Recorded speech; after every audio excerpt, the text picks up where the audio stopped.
Bonjour de Paris. Are you interested in Paris? Have you ever been to Paris?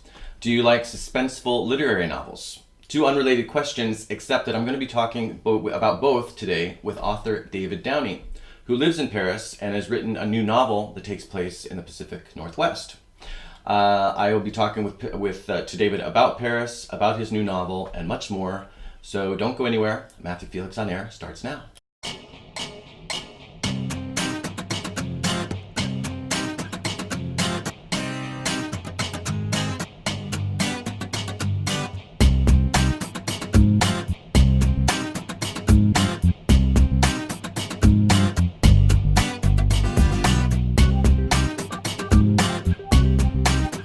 Welcome to Matthew Felix on Air, people who create, people who make a difference. Coming to you from Paris, France, where I have now been for exactly 24 hours.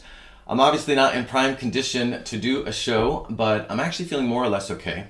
And hopefully today's guest, David, will be forgiving if I occasionally make no sense, or if once or twice I nod off while we're talking. Hopefully he won't take it personally. But I should mention that also that unlike all my other shows, which are broadcast live on Facebook Live and then posted as podcasts, this show I'm actually recording ahead of time. So if you're watching it on the 21st and wondering why I'm saying I just got to Paris, which of course I got to Paris for those of you who might have watched previous shows, I just got here on the 9th, that's why. Most people probably won't even notice, but just a little FYI. So given that we're recording this ahead of time, I don't really have any news to share, so I'm just going to jump ahead and say that next week on the 28th of April, the show will feature, my guest will be artist and founder of the Creative Process exhibition, Mia Funk. Creative Process exhibition was started at the Sorbonne, and it is traveling around the world to 40 different universities. It features interviews with writers and artists about, as the title suggests, the creative process. So I'm going to talk with Mia about her own art, about the exhibition, and about creativity and the creative process in general on the 28th. And I'm really looking forward to that conversation. For now, though, it's after this quick message from my sponsor, Wordspace Studios. We'll be back here in Paris to talk with author David Downie. A quick thanks to Wordspace Studios in San Francisco for sponsoring Matthew Felix on Air. Wordspace's mission is to bring together writers and thinkers of all ages and experiences. Wordspace will soon be offering creative writing workshops, a literary book club, and guided writing groups. And Workspace is already offering writing residencies. They are submission-based, and they provide writers with room and board for up to 1 month. To find out more, you can email info@wordspacesstudios.com.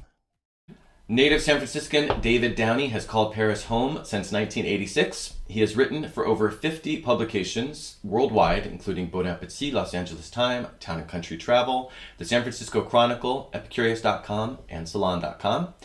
He is the author of the critically acclaimed Paris, Journey into the City of Light, 3 Terroir guides, as well as several cookbooks and crime novels. He lives with his wife, Alison, a photographer, and creates custom tours of Paris, Burgundy, Rome, and the Italian Riviera via his Paris Tours Company. Most recently, David has published a new novel, which of course, like I said in the intro, we will be discussing at length today, The Gardener of Eden. Bienvenue, David.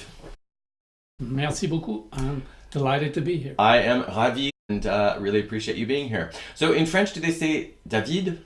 Yes. Because there's no E on the end, but they say David, right? Yeah. David. Okay. Just so I get that right. But I'm from San Francisco, so you. I know, but we're in Paris, and what percentage? What percentage of your time here are you speaking French? Is it 95%? I mean, at this point, because you've been here so long, or do you have a lot of expat friends, or? Yeah, I mean, Paris is a very cosmopolitan city, right, like San Francisco has become. When I was a kid, I was born in San Francisco. It was not nearly as cosmopolitan back then. But, I don't know. I mean, I never really thought about it. But put it this way. Right. I divide my time between France and Italy with a trip to the U.S. every 18 months or 2 years when a new book comes out. And I live in 3 languages and 3 cultures all the time. Yeah. So I don't know. I mean, when I get mad, I tend to curse in Italian because it feels better. But, okay. All right. And so are you fluent in Italian as well then? Yes, I am. I had the fortune or misfortune of having an Italian mother. Ah, okay. And of living in Rome for a period when I was young. Oh, okay. And then before moving to Paris, I lived in Italy in a number of places for a number of years. Yeah. So, and I still spend about half the year in Italy. Oh, do you? Okay. Yeah. What part of Italy? In Liguria? Because you wrote a book about Liguria. Correct. Is that where you also live, or is that I think 2 or 3 books about Liguria. 2 or 3? Yeah. Yeah. Not that I want to. No, who's counting? Yeah. Who's counting? Yeah. Okay. So speaking of the States, and speaking of, you said, you go there every 18 months or so. You just did go to the States. You just did a book tour for the new book. So how did the book tour go? Wow. I'm still jet lagged. I know. We're both jet lagged. This is going to be a really... I'm kind of permanently jet lagged. Yeah.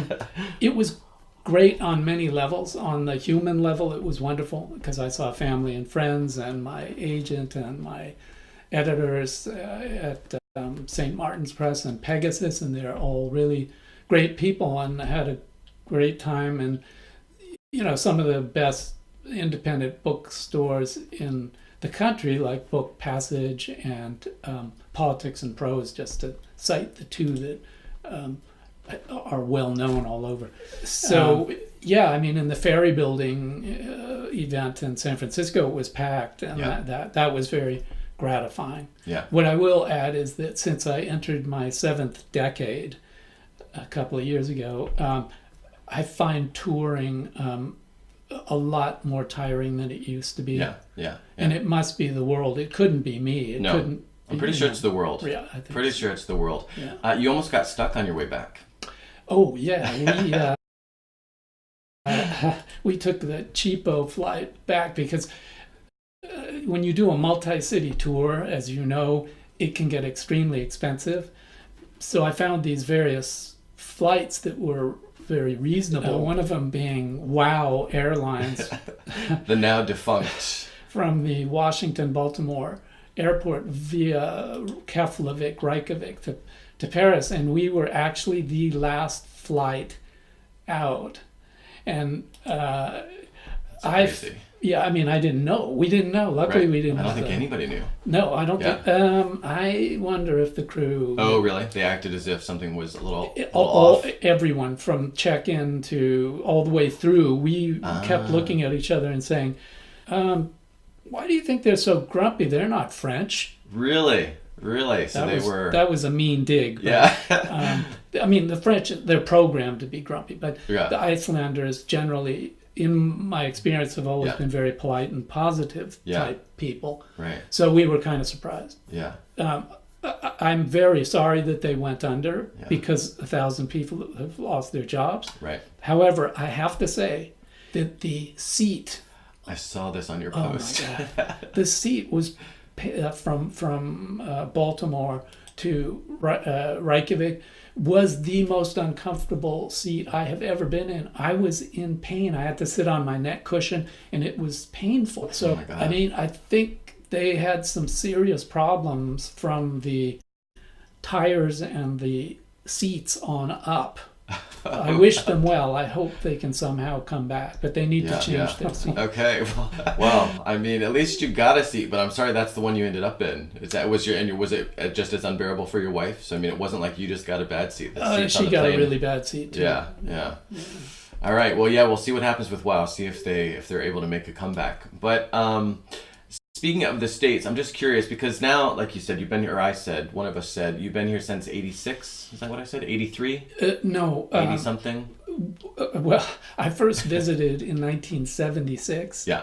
And I moved here full-time in actually exactly 33 years ago, in April of 1986. Okay. 86, yeah. Yeah. So at this point, I was going to ask, if there are things that when you do go back to the States every 18 months, if there are things that you sort of appreciate or if that you miss, but after 30 years, maybe you don't even, things like that don't necessarily register? No, they do. In fact, I would say that it's, I'm more sensitive to that today than I was 30 years ago. Okay. I would say that there are a lot of things in America that have improved, especially in California. except the politics. Although when I left, Ronald Reagan, because I lived in Italy before moving up here, so I bailed out when Ronald Reagan was elected president. I had studied political science at UC Berkeley and I was going to law school, and I said, I'm not living in a country that could have that man as president. He had been governor for 2 terms when I was growing up in California. Right, so you're already very familiar. And I was doing political science, and I was highly politicized, and I said, I simply can't believe this. This is the religious right, which we knew about from the 60s, finally gaining the upper hand.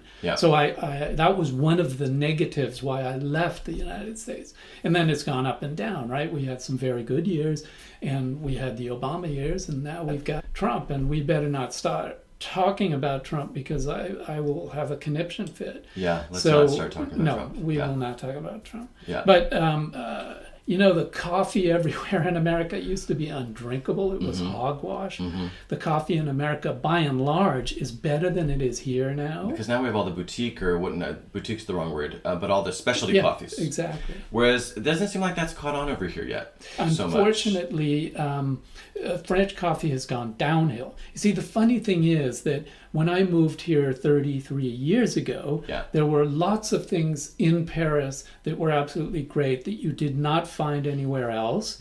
I loved Paris. I wanted to be more French than the French. I've completely given up on that. I do not want to be anything but my very flawed self. Right. But there were lots of things here that were absolutely wonderful that are no longer absolutely wonderful, because unfortunately I would say that France has largely been disimproved over the last 30 Disimproved. Disimproved. Whereas a lot of things in America are actually better than they were.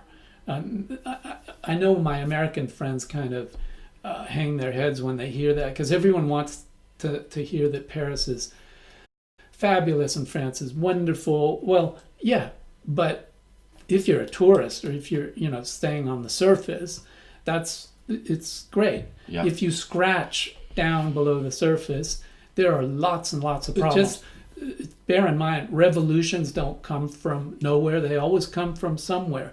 And the yellow vests, the gilets jaunes, whatever you think of them, are manifesting some really profound societal problems here. That are bubbling to the surface. Right. So, again, I am very happy that I live here. I spend a lot of time in the countryside where I write, and in Italy. But I would stick by what I said. I think France has been disimproved, and I think America, by and large, if you leave the politics out of it, has improved in many ways. Just going back to your point about how, certain things, how from the outside it's easy to idealize Paris or France. If you're, everything's better there. Oh, the people know how to live. You always hear people say things like that, right? The Parisians or the Italians or whomever, they know how to live. But then you spend a few months living here. I lived here for about 6 months, I think, a while back. And there's, in addition to the gilets jaunes, the yellow vest, which is an extreme example and a very timely example. But also it's just the day-to-day, all of my French friends would just be, it's métro, boulot, dodo, right? So metro, work, sleep, metro, work, sleep. That's a very common expression. If you're living in Paris, that's oftentimes really more what your day-to-day is about than living the good, the Parisian life. So it's really interesting how from afar, I mean, I guess the pelouse is always greener, I guess, from afar. Okay, so you do tours, and along these lines of when Americans are coming and you're dealing with Americans coming from America, what are, other than making sure that they come in August, which is the best time to come to Paris, first of all, kind of what's some high level advice you would give them, or do give them?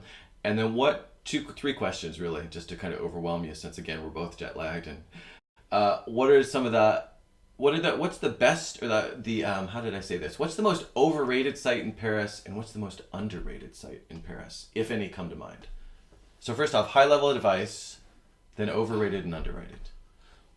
High level advice is do not come in here July. It's stinking hot and polluted generally and noisy. August can be great, even though it's really hot nowadays, Yeah. because it's still about half empty. It used to empty out to say 80 or 90%, but things have changed. On the other hand, to be honest, I am never here in the summer. Yeah. No, I go to cooler places because the climate has changed. Yeah. And I took a couple on a tour yesterday. They were very sweet and enthusiastic people, but one of them was a Trumpster. And when I told him about how the climate had changed here in Paris over the last, I've been coming here since '76, and I've lived here full time since. You've experienced it firsthand. Yeah, I mean, this is like California, and in the summer it's all brown everywhere. And we're the north. It's called the region of France. Yeah. Is already officially in a drought situation. It was In on April? the radio. Yes. Oh. Never before. Interesting. Burgundy, where I spend a lot of time, used to be the emerald heart of France. That's one of the things the tourist people would call it. It looks like Sonoma County, or Right, Mediterranean. Yeah, but But not in a good way. I mean, no, just because like it's dry, full of vegetation arid. that was used to being soaked in water, Yeah. and so on. So stuff changes. Overrated site, the Champs-Élysées. Mm-hmm. I agree. Yeah, I agree. Yeah, I mean, it's pretty seedy. Yeah. I don't like it. I never have. And it's just massive also. It's just this massive... It's soulless. Yeah. Also, to be frank, I think the Esplanade in the Louvre, what was done by IMP and company, I think it's a failure, but some people like it. Yeah. It looks like a shopping mall to me. Yeah. Underrated. Yeah. Some just wandering around some neighborhoods, like the Butte Chaumont neighborhood around the park. Like a little village feel in the city. My favorite place in Paris, I shouldn't say this because it's already overcrowded, it's not undiscovered, is Père Lachaise Cemetery. Yeah, that's very cool. So for 20 years, my office was about 100 yards from Père Lachaise. Ah, nice. So I walked in there every day, and I'd sit on the tombs and have lunch. Oh, that's cool. That's cool. Feed the ravens and snakes. Commune and with the spirits of the dead, with Jim Morrison and all the others. Yeah. Exactly. Well, in my earlier thriller called Paris City of Night, I have a scene that's set in Père Lachaise. Okay. Well, that's kind of a nice transition, not specifically to Père Lachaise, but just to your books there, in which do take place in Paris. Because, like I said, the new novel does not, and we'll be getting to that. But I did want to touch on just going a little bit further with this, the idea of Paris, I guess, is I want to touch on 3 of the books for people who are coming and who might want to check them out before they come, or if they're even already here, perhaps. So the first one that I want to talk about is A Taste of Paris. Is that the most recent Parisian-themed book that you've done, right? So 2017 won the Gourmand Award for Best Food Travel Book from the United States. Congratulations. And Alice Waters, not a bad recommendation to get. So Alice Waters said, A Taste of Paris took me on the walk I have always dreamed of, a joyous romp through the time when culinary historian and literary gastronome David Downie as my guide. The streets and tables of Paris will never be the same, and I could not be more grateful. That is quite a review. I couldn't be more grateful to her. I mean, I'm glad she was so enthusiastic. So what's the book about? The book is about food and wine to some extent in Paris since the beginning of recorded history in Paris, meaning the Roman invasion. Okay. But what I do is I take you by the hand and I walk you around Paris, and I take you to all the places I know and love or hate, and I tell you the history. So I take you onto the Ile de la Cité where it all started, and the book kind of starts there, and then it spins out and it follows vaguely the march of time, if you will, from Caesar through the Middle Ages and up into the French Renaissance and Baroque and whatnot, and right up to the invention of the modern restaurant. A lot of people don't realize that the first restaurant in the world was founded in Paris in the 1760s. Really? Yeah, a restaurant. They back then they called it a restaurateur because it was a character, a man who may have had a pseudonym or may never have existed the way it's been reported. But in any case, he would restore you to good health with these healthful bouillons, mostly people. Which are broths? Like broth. Yeah. And healthful food. Yeah. It was the first restaurant was designed to cater to debauched aristocrats. Really? Who had money. It was expensive. And the concept, you see, we call everything a restaurant now, even a fast food franchise, which is a mistake, I think. Yeah.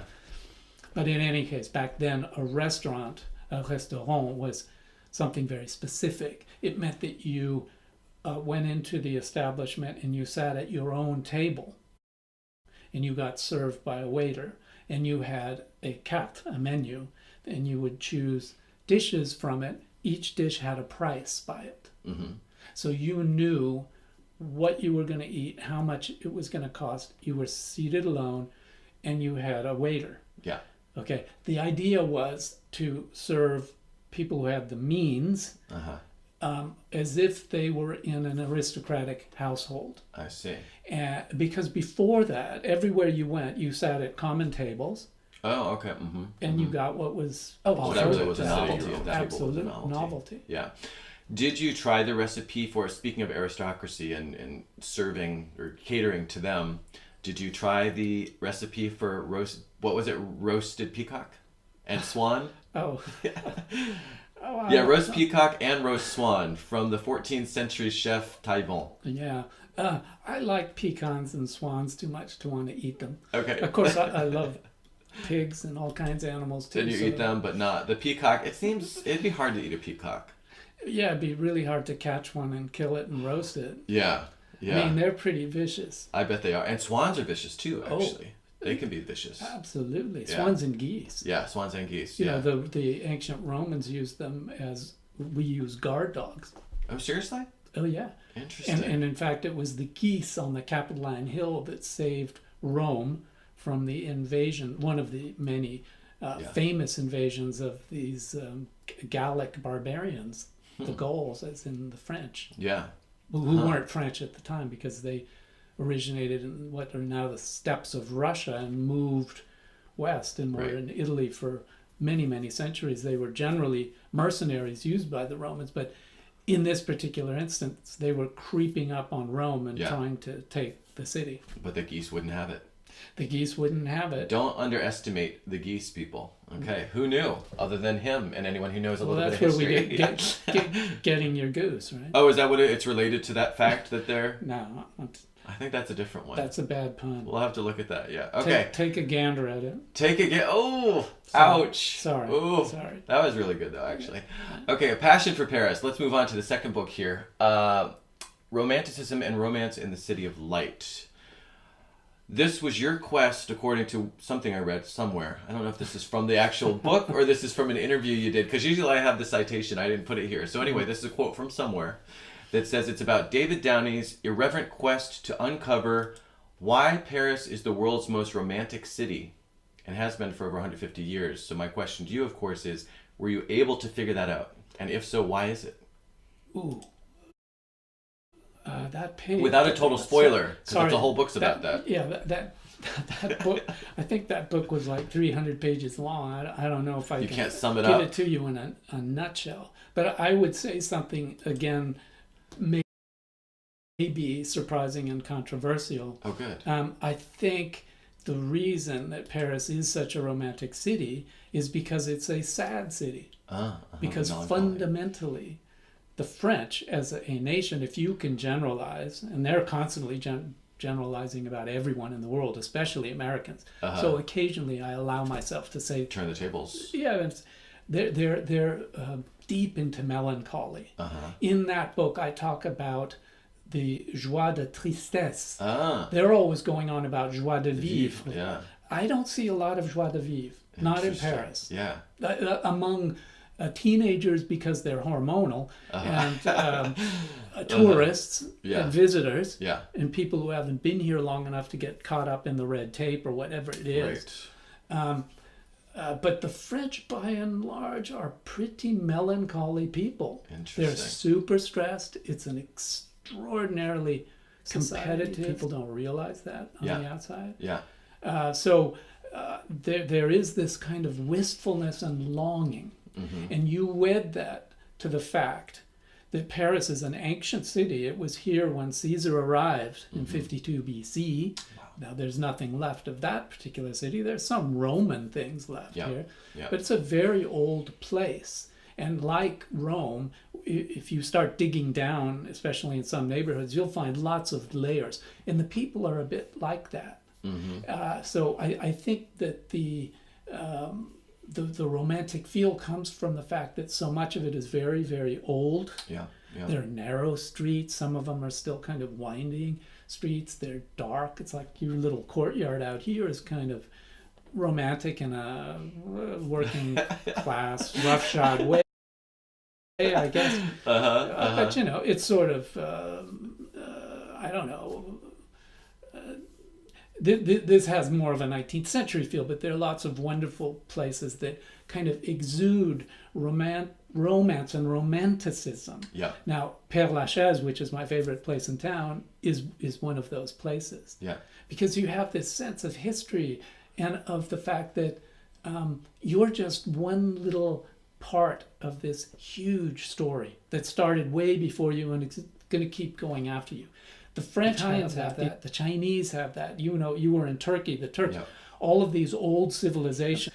In America, we don't have that. Right. Because you are going to go out and conquer the world, right? Right.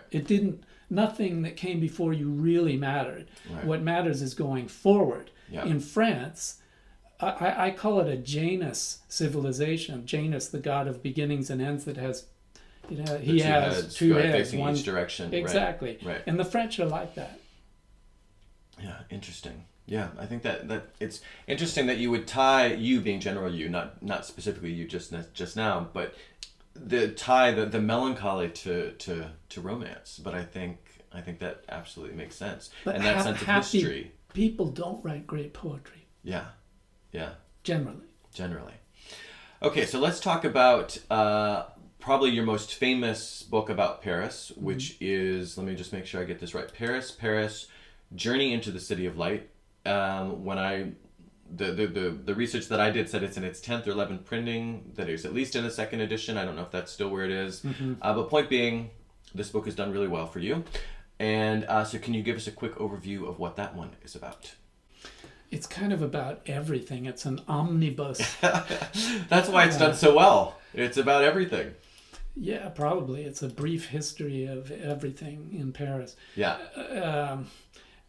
It's the second edition, which is what's still available now, has 33 essays, and they're divided into 3: Paris places, Paris people, and Paris phenomena. And so, again, I whisk you around town through the ages, telling you stories and introducing you to important people in the history of Paris. And the chapters, each chapter is fairly brief, so you can fall asleep reading one every night. I think that's why it's so popular. That's why it's so popular. Exactly. It's a literary sedative. Exactly. Yeah. And it's got a lot of variety. And I wrote it over a period of 10 years because all of those chapters, except maybe 1 or 2, appeared originally as articles in magazines. And I kept the rights, or I got them back, and then I edited them and updated them and put them together in this book. I wrote them hoping to do this, and it worked out. It worked out really well. So I was gratified, and it's still out there. It's still selling. Still relevant. Yeah, and I may do a kind of follow-on. It's hard to do that, but a follow-on in the sense of updating, or a second book in the same vein. A second book in the same vein. Yeah. What's an example of a Parisian phenomenon, the kind of thing that's in that section? Because that's interesting. Ooh. Yeah, And I know you wrote it 10 years ago, so if it doesn't, if nothing occurs to you off the top of your head, I'm putting you on the spot, but when you said Paris phenomenon, that was interesting. Just curious. Yeah, I think that would be in the vein of why is Paris a romantic city? Okay, those something sorts like of that. things. Yeah, yeah. So more philosophical or sort of. Exactly. Yeah. Okay. Exactly. Yeah. Things that happen, as opposed to I'm taking you around with Inspector Maigret and showing you where he lived and worked, right. or taking you into Père Lachaise Cemetery again. Specific places. So, right. Yeah, either that or I'm talking to you about something like the obsession that the Parisians have, the French in general, but with the past. There's a chapter in that book about the year 1900 and why it still lives on. And I wrote that with the year 2000 in view. Oh, perfect. Yeah. But it's absolutely applicable today. Yeah. And it's again that notion of looking backwards and forwards at the same time, which is what they do. Yeah. So that would be one of the phenomena that I described. Okay, cool. Thanks. All right, so that one again. Paris, Journey into the City of Light. Sounds very interesting. Oh, the other thing I wanted to say though about that one is that features photographs from your wife. That's correct. 30 striking black and white photographs from your wife. That's right, Alison Harris. She doesn't get nearly enough credit. Most of my nonfiction books have been illustrated by her. Okay. Either black and white or color. Yeah. And she's a terrific photographer. And you work well together apparently, if you're doing it more than once. Well, it's been 32 years. Yeah. I think we've done, I don't know, somewhere between 15 and 20 books together, because okay. I helped her. I was her photography assistant in the past when I wasn't writing, and she illustrated a lot of my books. So it would, it goes back and forth. Nice complementary. Yeah. You're probably wondering if we're ever going to get to your novel, but I really these Parisian books are just really interesting, and since we're in Paris, I had to touch on all that stuff. And there's one other thing I want to touch on related to being here in Paris right now, or in France right now, is you also walked 1,100 kilometers on part of the, I forget what it's called in English, sorry, the Way of St. James, which I had actually never heard it said in English, I don't think. Really? Because I first heard about it when I was living in Spain, so I knew about it. And a lot of people, even in English, just call it El Camino. So we're talking about El Camino de Santiago de Compostela. But it actually starts in France. There are a couple branches, I think, that start in France and then meet up in Spain and end up in Santiago de Compostela, right? I think that if you talk to a real Camino expert. Oh no, there are people who are absolute fanatics and historians. There are all kinds of history books written about it, because it's a fascinating concept beyond actually doing it. Yeah. It's interesting to study and read about it. I think they would say that wherever you are in the world, the minute you step out of your door, if you're heading on this particular pilgrimage, then that's the road. That's the pilgrimage road. Okay. Now, historically speaking, that pilgrimage began in the 9th century, in the late 9th century. And immediately you had these ways of St. James, or Chemin de Compostelle, or Saint-Jacques, here in France, starting from major cities all over Europe. So you would, from Lübeck and Hamburg and Rome. Oh, really? I didn't know. Oh, yeah. I didn't know that they went. Oh, yeah. If you look at a map, especially an old map of the ways of St. James, and from Canterbury. Yeah, absolutely. Huge numbers of English people came over. And they would walk across England or Great Britain and get into ships and cross over and then start. So there are a number of main lines of that hike that start on the Atlantic coast that were used primarily by English people and Irish people. But all of them going to Santiago de Compostela. Yeah. So the main one here in Paris, this was a big road that came down from Germany and Northern Europe. and the main stopover was the church of Saint Jacques de la Boucherie, which is where the butchers had their guild headquarters, and the trade was plied around this church, which was pulled down in the Revolution. The tower is still there, and it's on the Rue that's Saint Jacques. Rivoli, or Correct. close to, yeah. Yeah, that's the Tour Saint Jacques. That's that one, yeah. The famous, beautiful, flamboyant Gothic tower. Yeah. So when Alison and I set out to do this insane thing, which is totally tame. I mean, we didn't go into dangerous places or anything like that. But we started at that tower. You did, okay. Yeah. Okay, so that pilgrimage road is a modern road today, obviously, but underneath it is the medieval road, and underneath the medieval road is the ancient Roman road. That was the north-south main Roman road from Paris to Spain. Okay. And underneath the Roman road was the Bronze Age and Gallic roads that were there already, because it was an important trade route. So these things are very, very old. I don't know if you ever read the book, The Windy Walls of Troy. Mm-mm. Well, people ask me about my interest in, not to say obsession with, antiquity, ancient Rome, and beyond the fact that I lived in Rome when I was a boy, which probably comes from there.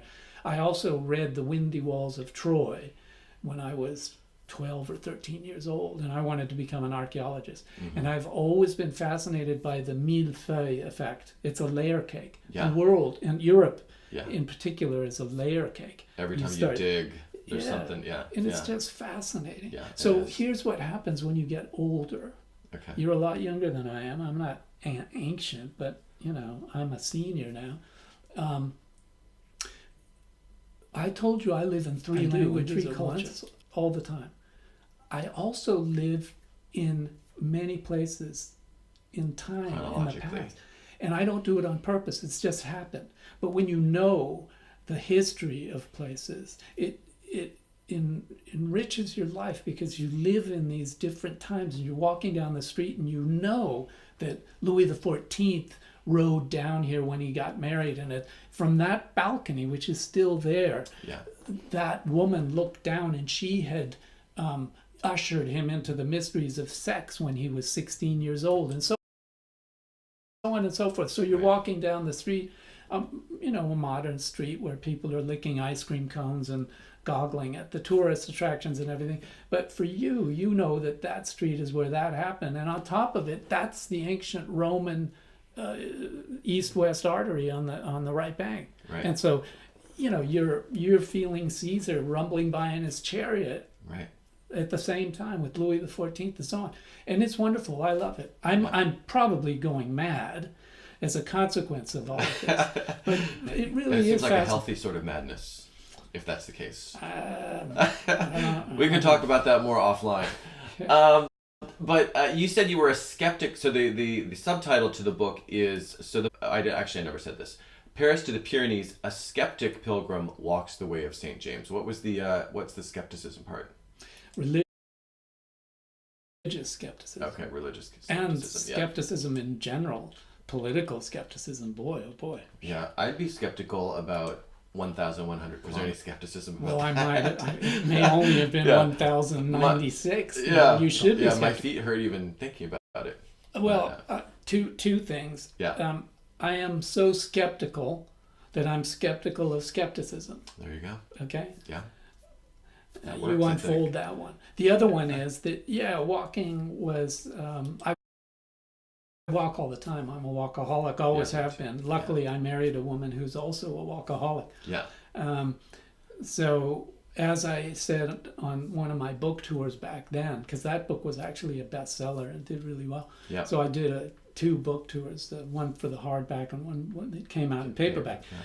Yeah. The scariest, most dangerous thing about that walk was toxic sock syndrome. And what's that? Toxic sock syndrome? Yeah. You hike for 10 miles and take your shoes off. You take your boots off. Okay, I had toxic. I had to throw the shoes I was going to bring to Paris. Yeah. It was before I came, and I just had to throw them away. Oh. It was like, I can't put these in a backpack. I'll be asked to leave the airplane, even wrapped in plastic. These are so toxic. Yeah. I kept trying to deny it because I didn't want to. Now I have to buy shoes sometime on my trip here because I only have this one pair. So yeah, I understand. Definitely understand. You got it. Yeah. What I can say is one of the positives, you asked me for positive things about France and Paris. The French are absolutely immune to anything stenchiferous. They don't care about, they'll sit next to a street person, a homeless person who hasn't bathed for 6 months, and it doesn't seem to faze them. And, they carry rotting material with them that they ingest with glee, and I do too, because these really stinky cheeses and things. So they're not phased. And I can attest to that well, because I arrived yesterday after not having showered basically for 24 hours, just covered in, you know how it is, just covered in oils and smell. And I had coffee to try to even stay awake, and of course I hadn't brushed my teeth. And I was, standing next to the woman who I'm, renting this from, and I said, "I'm really sorry, you'll probably want to stand back." And she said, "No, it's fine." Yeah. And then we started looking at a map together or something, and I said, "Oh God, I'm really sorry, I shouldn't get that close." She's like, "No, it's fine." And yeah. Well, I said, "Now I have firsthand experience that you're not just exaggerating." No, half of the population here or more smokes. Oh, that's been even just in this 20, because you forget when you're not here for a while, right? I don't forget. Yeah. Makes me sick. No, but that's what I mean. I forget not being here. Oh, yeah. Come back and walking up and down the street. Yeah. It's everywhere. It's terrible. And people reek of nicotine. Yeah. So here's another, you asked me about the French and all that. Ask yourself this question. Why does everyone in this country still smoke? And why do the young smoke more than they ever did before? Do you have any answers? Got lots of answers. We don't have the time. Okay. But I will tell you that I think that there are some very, very deep psychological problems in this country. And I think they are, in general, the young here especially, are very, very, very self-conscious and unhappy. And the French have a wonderful expression, mal dans leur peau, when you're not unhappy in your skin, which is much more evocative than just feeling, self-conscious or uncomfortable. And I think that's a real problem. Yeah, and the cigarettes are sort of kind of posturing or whatever. Yeah, the way it used to be everywhere. Yeah. Okay, guess what we're finally going to talk about? A novel experience. A novel experience, a literary novel experience that does not have anything to do with, actually it has a little bit to do with Paris, but has almost nothing to do with Paris. It references Paris, but this is, of course, your new book, The Gardener of Eden. I said gardener, but I think I kind of mumbled. Which I had the pleasure of reading last week and thoroughly enjoyed reading last week. So thank you for that. I did not know that, I just assumed it took place in Paris. And I didn't read the cover. I didn't read any descriptions. I just started reading. And then I very quickly recognized my backyard, so to speak, which thankfully I love. And so, but I was very caught off guard that it wasn't, this wasn't a book about Paris. So why not Paris this time around? And where does it take place for people who aren't already familiar with it? Well, it takes place in an imaginary town called Carverville. Now, you might point out that Carverville sounds an awful lot like Garberville, and it sounds a bit like Downeyville, which exists, and lots of other places in the Pacific Northwest, specifically in Northern California. It's set in probably Northern California, on the coast. It's a dying timber town, and I don't want to no spoilers. Because it is a mystery. It's a literary novel of suspense, and I know it sounds terribly self-serving, and I'm flattering myself, but I was nurtured on Alfred Hitchcock movies, and I would like to think that if Alfred Hitchcock were alive today, he would turn this into a movie. It's a literary novel. It has a suspense theme element to it. It starts off slow. It's character-driven. The characters are important, and the return of the hero or anti-hero to this dying timber town on a quest that we are not sure what the quest is about is the central theme, and then the things he discovers, which are pretty horrific, a lot of them. Yep. And I won't go into it because I don't want to spoil the surprise of reading it. But I'm glad you didn't know what it was about or where it was set, and you just read it. Yeah. That was actually a good way. Yeah. Did it keep you up at night? It kept me up at night. I mean, I plowed through it. I read it very quickly, and I didn't know exactly. Yeah, in the beginning, like you said, it starts off fairly slowly, and I like stuff that's character driven. Fortunately, because I really like to get into into their heads and their motivations and who are these people. So I really appreciated that part. But then, yeah, of course, you did a good job of making me wonder. Okay, so but why is this guy back? Again, now I have to be careful not to do any spoilers. Yeah. Why is this? But you already said that part, so that part's okay. Why is this guy back to this town? And again, not saying any spoilers. What are some of these other people up to? There's obviously something else going on here in this town. What is that something else? So yeah, you posed those questions, and I, of course, was wondering about the answers, and was driven to keep reading to find out. Good. So mission accomplished. Good. I'm very happy to hear that. So why an imaginary place? And I'm curious. Like we said, you were just in the States, but did you write this book from over here, from in Europe, just based on your recollections of Northern California, of the Pacific Northwest, or did you actually need to go back because you haven't been there for 30 years, living there for 30 years, and sort of reacquaint yourself with those communities and the kind of places that served as the basis for this town? Well, first of all, as I mentioned before, I go back every 18 months or 2 years when a new book comes out, and I generally spend about a month out in California. My parents, I'm from the Bay Area, I'm from San Francisco, and then when my parents retired, a few years after they retired, my wife and I moved them from Berkeley up to Mendocino County. Okay.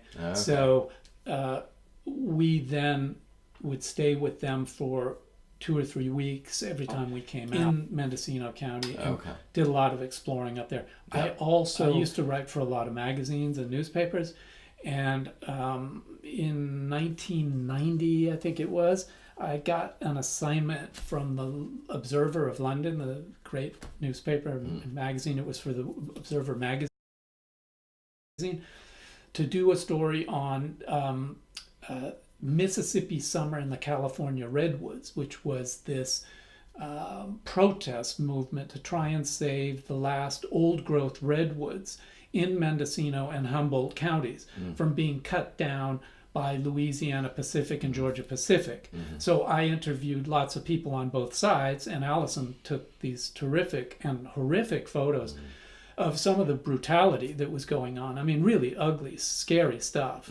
That also, against the protesters, or the protesters? No, the protesters were chaining themselves to trees, climbing up trees, and they were being pulled out or cut away, and they were lying down on the highways, and the National Guard and the police and the sheriff's office, whatever, deputies would come in. And I saw them spraying mace, lifting up the eyelids of the people who were holding onto each other or were chained up, and they'd like lift up their eyelids and spray mace into their face. Really sicko stuff. Yeah. And some of that made its way many, many, many years later into the book. The book, I know that part of the world very well, actually. All too well, I would say. So not hard for you to place a story there. No, not at all. So the other thing that's different here, besides the fact it doesn't take place in France or in Paris, is that it's fiction versus nonfiction. And you did write at least 2 other fiction books. In 1997, you published La Tour de l'Immonde, which was about violence and murder in central Paris and its banlieue or suburb. And you also published City of Night, which you already referenced earlier, I think, which is a J. Grant thriller. But you haven't done fiction for quite a while, it sounds like. So what was it about this point in time and about this story that you wanted to tell that you thought, okay, I want to do fiction for this next project? Well, I always wanted to write fiction, and I have other novels in drawers that may come out one day now that it's okay to self-publish, because these are books that no one is going to want to publish. They were important to me at the time, and I think a couple of them are actually worth publishing. But that said, I always wanted to be a novelist, and I've had to earn a living, so I did a lot of magazine work and newspaper work, and then wrote a lot of nonfiction books, and I stand by them. I'm proud of them. Yeah. But my real passion from the time I was a teenager was literature, and I wanted to write serious novels. Yeah. This novel happened in a kind of epiphanic way, if I can invent that. I was wondering if that was a real word. It kind of works. It sounds good.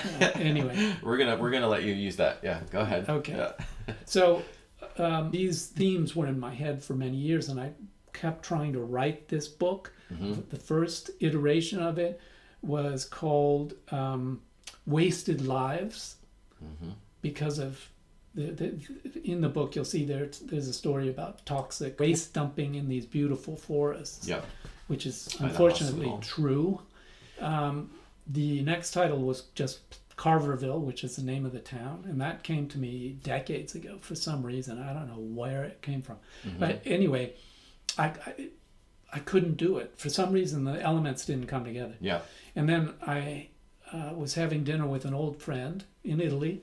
He's a writer also, and he told me that he had just published a collection of short stories, and one of them was called, this is in Dutch, not in English, but he told me the title in English. Yeah. The Garden of Eden. The Garden of Eden. When he said the Garden of Eden, I heard the Gardener of Eden. Interesting. And it was like a shock. And as I sat there over dinner, the whole novel played itself in my head like a Hitchcock movie. Interesting. And I freaked out, and I started writing it down, and I was breathless. Then I worked my butt off to write it. I love that. I love that you had that flash where it came to you, and you could, and particularly given that it hadn't come together for so long. No, I had tried and I just couldn't do it, and then suddenly I had the title, and it was the title, and then I saw the characters, and I saw everything that was going to happen. Interesting. And you know what? This just happened to me again the other day, 2 days ago. You want to share what happened? Well, I was lying in bed feeling miserable because I'm jet lagged, and I got, the flu or something when I was on book tour. Yeah. And I've been really, really tired, to be honest. I was lying in bed kind of feeling sorry for myself. And the same kind of thing happened. I don't know what it was. I'd been listening to the news. I listened to some music, and then, bingo, the title came to me, and I saw a new book. And I'm afraid to tell it, but I don't know. Maybe I won't tell it. No. I would go with that gut. Go with your gut there. Yeah. Just hold on to that. Yeah. Be thankful that you got that download, so to speak. But that's how it works with me. It always works that way. I think about things, I mull them over for years, and then there's a flash, and the story plays like a movie in my head. Interesting. So would that explain then, my next question was going to be, but maybe that sort of explains it, is because we went from nonfiction to fiction, and why you felt like going in that direction this time around. But then I was also curious, sort of going another step with regards to, of all kinds of fiction, a haunting novel of suspense. But again, maybe you've already explained that. It's just because... it was the nature of the material. Yeah. What I wanted was to have this beautiful place, and it is a beautiful place, with horrible things going on in it. Yeah. And I'll tell you, I don't think I could have finished writing this novel, and I don't think it would have come out the way it did if Donald Trump hadn't been elected president. Let's go one step further with that. Part of what you're inferring there, without getting derailed on the whole Trump thing like we talked about, but part of what you were referring to there, I think, was also going to be where I was going to go next, which is the novel takes place in this sort of dystopian near future, very near future. Yeah. And which I think is the connection there. So can you talk about that near future in which the novel takes place? And I'm going to hold off on the second part of that question. So let's talk about that, kind of this, the time setting for this story. I think what we have is the degradation and violation of the concept of the rule of law. And I think that that's what's fundamental. I think that that's what's happening in America today.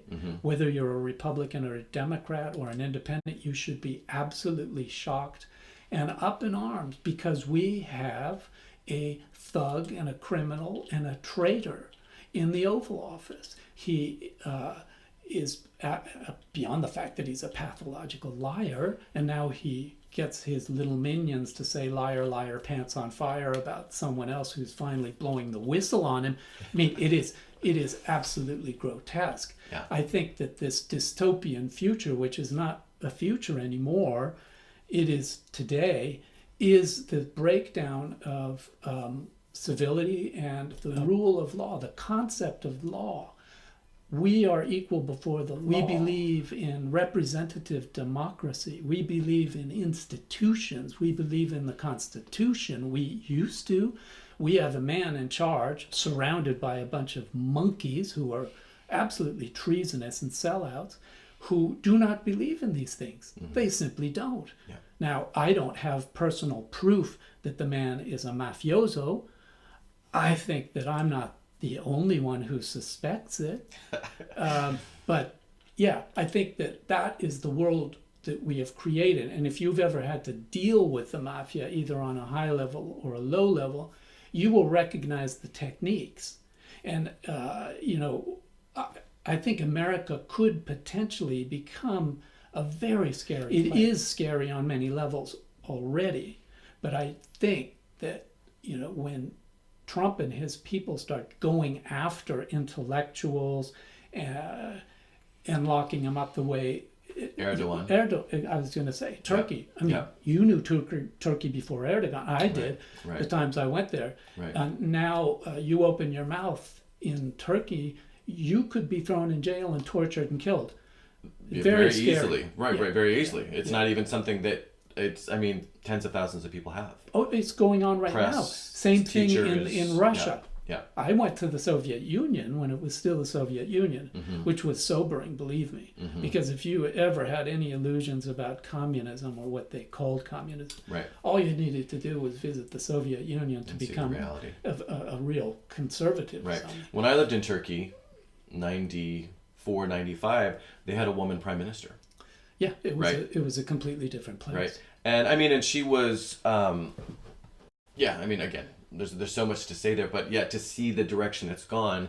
But I think the point to this part of the conversation, though, is when you know places before they become like what Turkey's become, before authoritarian, before the mafiosos, before all of that happens, it's just a very tangible reminder that we can't take it for granted that it would never happen in France, or it would never happen in the United States, or it would never, because you've seen it happen other places. Correct. And then you realize, no, this is a very real danger. This Absolutely. isn't something that it's just alarmists getting all worked up about nothing. This is real. No. And I think that when you have former U.S. officials at very high levels saying exactly that I said is original, Yeah. These people are not left-wing nutcases or anything who are criticizing Trump. Even people in his own party, and his party is, I would be ashamed to be a Republican today. So is the book largely sort of a wake-up call and sort of a warning, having it set in this time where it's a little further down the road in our potential future, which hopefully we won't get there, but because there's a state in the book, it's not exactly today in the sense there's a state of emergency has been declared. There are really specific things. There's been the downburst that you referred to. Right. So you do go a little further ahead in imagining where things could get. Yeah, the end of 2019 probably. Okay. No, let's hope not. But is that part of the reason you said it in that time as sort of a warning and a wake up call, or was it more just not that deliberate? But yes and no. I wouldn't want anyone to think that this is a manifesto or a preachy book. It isn't. Yeah. In fact, I was very happy that the Colleen Daly, who's an editor and writer, who interviewed me in Washington, D.C. a couple of weeks ago at Politics and Prose, she said she read the book twice. The first time she read it, she had no sense of any of these things we're talking about. She read it a second time and took notes and said, yeah, and then I noticed you said this and this and this, and is it supposed to be a wake-up call? And I said, well, I think a lot of people are fully awake and aware of what's going on. I'm not revealing anything that they don't know. And I didn't write it as propaganda or a manifesto at all. It's an entertainment, a novel of suspense. It's a Hitchcock movie. Well, I would agree as a reader that, I mean, I noticed those things just because probably because I knew I had to talk to you and I wanted to pay attention, but I try to pay attention to those things anyway. So, but I agree as a reader, what we're talking about now is the backdrop to the main story. It's not that, right? You're not. I didn't feel preachy. It didn't feel, but I was just aware that time in which take, that's the world that's taking time. place. Exactly. Yeah, absolutely. Another thing that I absolutely you and I agree on two kind of specific points here, and I'm going to tell you what I'm talking about here in a second. So you also have sort of commentary, if you will, in the same way that you're making commentary where it's not in your face, but it's just part of the overall narrative related to technology. And then also millennials and Gen Zs, which I'll talk about in a second. So drones. So drones, you have a drone. I've seen on Facebook, a lot of you share. I am. I'm kidding. You are kidding. Yeah. I drone on. You drone on sometimes, but we'll edit that part out. But no, so drones are a big part. I mean, and then there are cameras everywhere, cameras on the drones, but also in this community there are a lot of cameras. There's this surveillance. Lots of places like that already. Right. So again, that's sort of we're not that far from that. Oh no, we're there. Yeah, we're there. We're there. Yeah. And believe me, I did not know anything about closed circuit TVs and how they work, and I didn't know anything about drones, and I didn't know anything about cellular telephony. You saw my cell phone when I came in here. Cell phone, it's a smartphone. It's the first generation. Half the things don't work. It's so old. Okay. So what did I do? I appealed to an expert. I did my research. I interviewed a guy who has a drone services company and was formerly an executive in one of the big cellular telephone companies. And so I found out how these things work and where they're going and what they're capable of doing. So everything in the book, and then before it was published, I sent it to him and had him, and he said, "Yeah, this is all legit." Yeah. So I was very careful about that because I didn't want to be accused of doing, a sloppy job. So all of that is already going on, unfortunately. Yeah. Scary. Very. But along those lines, the cell phone addiction. I have repeatedly said, my friends can vouch to this, I've probably said it on the podcast before, when I rule the world, which I'm still working on, smartphones will be banned. And I'm sorry, yes, there are certain good uses for smartphones. Like, I like the Map app, even though I know that they get to track me if I use the Map app. But I think in general, these smartphones are doing much more damage than good, unfortunately. And of course, if you're listening to this podcast right now on a smartphone, that's one of the good uses. Right. You're allowed to use your smartphone to listen to this podcast. But I loved that you had the character Taz. Taz, right? So he is early 20s or late teens? He's 17. He's 17. Late teens or whatever teens. But he's just addicted to his cell phone. Yeah, totally. And he has 2 cell phones. Yes. And so is that based on... Do you have people that age in your life and you've just seen that? Because that just drives my nephews. And then it's not just my nephews. I mean, it's even 20-somethings and 30-somethings. And it's, quite frankly, it's beyond that. Like, I'll walk by a cafe or walk by a restaurant and you'll see 2 people at dinner and they're both looking at their phone. Right. Opposite each other. Yeah, opposite each other. Romantic couples. Right. That's why, Paris and romance. Yeah. Maybe the 70-year-olds, I don't know. Yeah. But the young sit there across from each other smoking cigarettes and playing with their phone. Right. It's pretty pathetic. It's Right. very sad. Right. Where did it come from? Yes, I'm not going to name the friends and relatives, but I'll tell you what was a real shocker to me. A friend my age, who's a really smart guy, one of the nicest guys in the world, and, has multiple graduate degrees and everything else, he's a complete addict.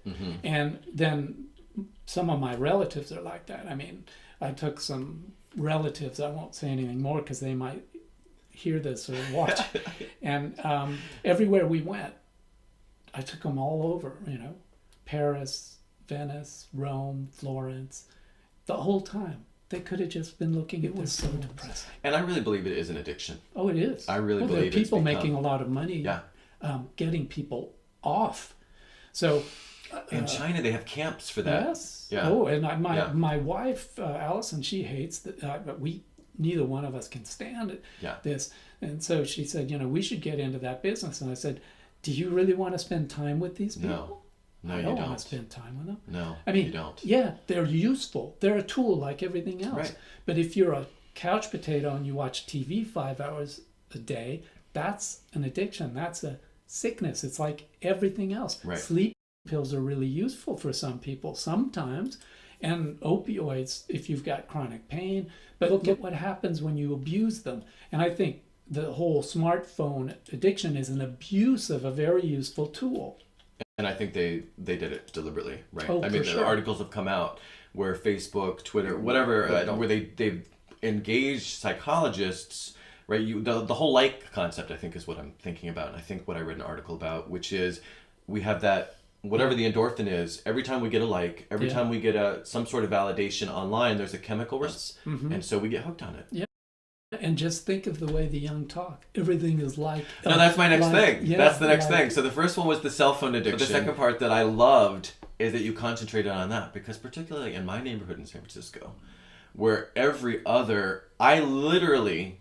And I hate it when people say literally too much, but this is literally... Mm-hmm. I will repeatedly have to move tables in cafes where I'm working because someone will sit down of a certain demographic and every other word is like... And sometimes I will start making fun of them out loud because I'm hoping they'll get the message, but then I stop myself because one, I'm being an asshole.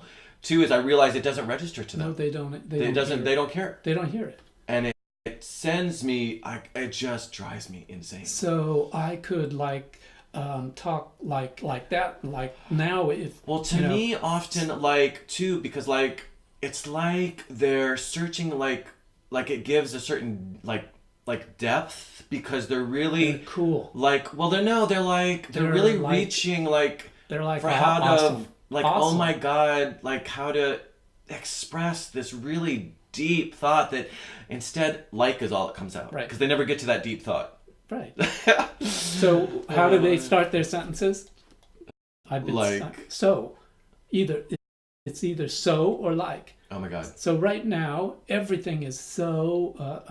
Germans, so, they are always doing it. Maybe that's where it came from. That must be where it came from. So when I was growing up, if you started every sentence with so... Now, listen to NPR. I listen to NPR every day. I love NPR. Yeah. But they can't start a report or a sentence without saying so.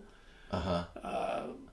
I find it very disconcerting. I don't. It'll go. It's a fad. It'll. Yeah, I don't know, but see, then there is, and this is not. I mean, this is another conversation where, one, we obviously agree, so we could go on and on and on. Right. I really need to vent about this, so I appreciate.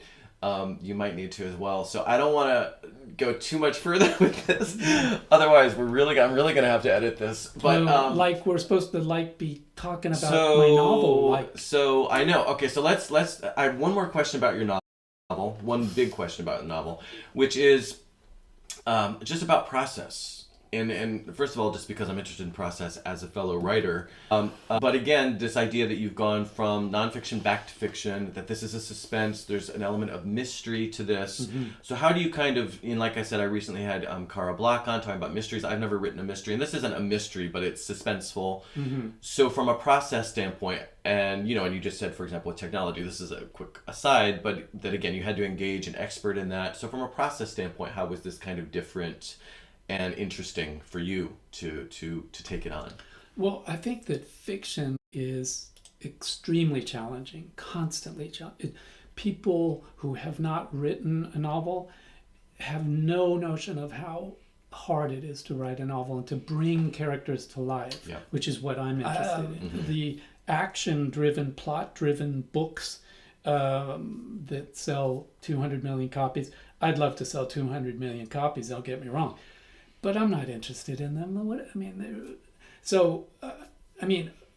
again, I don't like to speak ill of colleagues, but Dan, I think Brown, who sells 60. That's exactly what I was thinking He's of. got to be one of the worst writers known to man. That's exactly what I was thinking of. It's painful to read him, but agree. people love his books. It's so, entertaining for so many people, right? Yeah, well, entertainment comes in different forms. I mean, some people like reality TV, and we elected a reality TV president. I hate it. So except for the Kardashians, you were saying before we started that you love the Kardashians. Oh, absolutely. Yeah.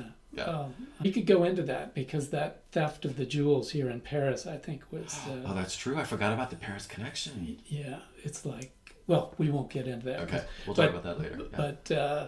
But no, writing fiction is extremely challenging. It's very hard to write a good nonfiction book, to research it thoroughly, and to write a nonfiction book in an engaging way. And, you mentioned my book, Paris, or Paris, Paris, Journey into the City of Light. Oh, is that what it is? Well, Paris, that Paris. was the idea, Okay, gotcha. because the French say it, they call it Paris, and we call it Paris. Yes. When I wrote that book, one of my editors said, love about your writing is that each one of those chapters reads like a novel. It's nonfiction, but they're written like little tiny novels, right. Short stories. Right. And so I always tried to make my nonfiction books novelistic. And I think it's all about telling a story in an engaging way. Right. And that's what I tried to do in the book. Whether I succeeded or not, I don't know. It's not up to me to say. But I would say that that's really, really, really difficult.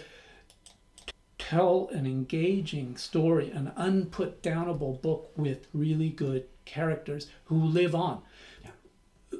Think of John. I don't know if you like John le Carré. I think he's a really talented writer. I want to know what is happening in Smiley's life. Yeah. He created this host of characters, Guillaume, because he's half French. You want to know what happens to them from book to book. They become real. Yeah, I mean, that's why people loved Simenon with his Inspector Maigret and so on, 200 odd novels. You want to know because you're engaged. You like this guy or you hate him or something. You have feelings of one way or the other. Right, yeah. right. So that's what I wanted to do. So you said, and rightly so, having written one novel and two now nonfiction books, you said, that it's very, very difficult, obviously, to work in fiction. But one thing that I liked about it, and I'm assuming you'll agree with this, I'm curious your thoughts, is at the same time, there's a freedom. Because you are creating the world, you're basically sort of playing God. Sure. So even though there's a lot about it that's much more difficult than a nonfiction book, there's also the whole, you can do whatever the hell you want. Yeah. So you must have enjoyed that aspect of it. I could create a character who vaguely resembles the man in the Oval Office. Right. And I can kill him. You see, it's the perfect crime. I can get away with it. But you did not do this, by the way, in the book. That's just a no, hypothetical. That's right. just so that you can do whatever the hell you want. Yeah, right. So look, you said in your kingdom people wouldn't have smartphones. Smartphones, yes. Right? Well, they wouldn't have cigarettes or smartphones in my kingdom. But I'm happy to go into your kingdom. You see, you can create that kingdom in your head. Yeah. And that's what you do when you're a fiction writer. When you write nonfiction, you can't do that. You have to be very careful. Yeah. When you're writing fiction, you have to respect something called verisimilitude, right? You have to suspend the disbelief. Okay? Yeah. If I can get you to believe me, I'm telling you a story, when you open the book, you're skeptical. Everyone is a skeptical reader. You start reading and it's like, oh yeah. No. If I can get you to believe in these people and in this situation, you have suspended your disbelief and you're going to enter into the story.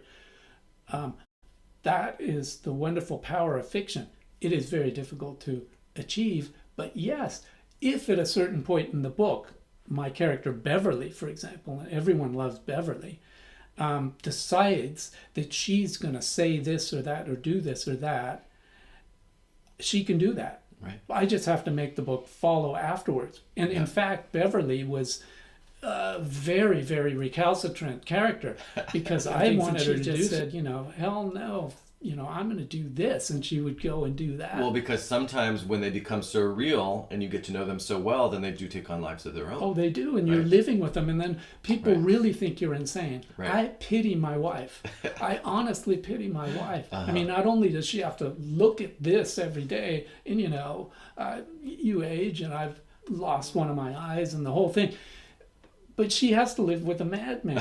I'm cracked. I realize that, but I don't think it's easy to write fiction if you're a completely, level-headed. No, you got to be able to go there. You've got to be able to be a little crazy, right? Right. So You've you gotta- must have some kind of craziness. I don't think that I do, but I know that most fiction writers do. I think somehow I just stayed very stable, very sane, very... Yeah, I don't think I have any of that. Well, bless you. Yeah. All right, we are completely over time, and but this was such a great conversation, and we could keep going. I have many more questions, but I do want to wrap up by asking you if you have any new projects underway that you want to share. Sure. You talked about some things coming up. Is there anything you want to share with regards to what might be underway? Yeah, well, I've already written another novel. Oh, you have? Yeah, Oh, wow. it's called Okay. Red Riviera. Okay. It's set on the Italian Riviera. Uh-huh. And it is a classic police detective novel Okay. with an Italian detective and her sidekick. Nice. Oh, her side. Oh, so it's Yeah. a female protagonist. Yeah, she's Uh-huh. half American and half Italian, but she's more Italian because she lives in Italy. Yeah. And pretty gruesome and highly politicized or Okay. political things happen Okay. in that book Okay. in Italy because, Yeah. as you know, Italy has been essentially taken over by a Salvini? neo-fascist. Is that the- Matteo Salvini. Salvini, right? Yeah. Yeah. And do you have a release date for that yet? Or is that... No, it's in my agent's hands. Okay. So we will hope that she will find a home for it. But, Okay. it goes book to book now. Yeah. Yes. Okay. Any events that we need to let people... Because I know you just wrapped up a tour, so maybe you're just kind of focused on... Yeah, I've other done stuff my at the last event. I Yeah. just did my last event for this book, though this fall I may do another event for the Gardener of Eden at the American Library in Paris. Okay. It depends on their scheduling. Yeah. Okay. Great. Let me just shout out the links here. daviddownie.com. daviddownie.com. And if people want to do tours with you, presumably that's where they also go to line up tours. Yep. David, thank you very much for being here. Oh, it's been great. This is great. Yeah, I loved it. chatting with you, and we'll have to do it again. Find a home for the new book, and we'll do it again. All right. All That's right. the deal. Thank you. All right. Thanks. Sounds good. That is all for today. Thanks again to my guest, author David Downie. Thanks to Wordspace Studios for hosting the show, not today, but usually hosting the show. They are, of course, are at wordspacstudios.com.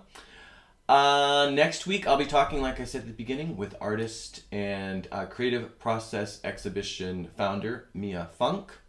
Thank you for watching and listening. If you like today's show, would you please share on social media and subscribe, rate, and review, and all that kind of stuff. Wherever you happened to watch or listen, I really appreciate it, and it really helps. For more about me, including my website, for more about me on my website, MatthewFelix.com is all the information about my social media, books, podcasts, and all the rest. If you have any comments, ideas for the show, or just want to say hello, you can email me at felixonair@MatthewFelix.com. Thanks again for watching and listening, and have a great week.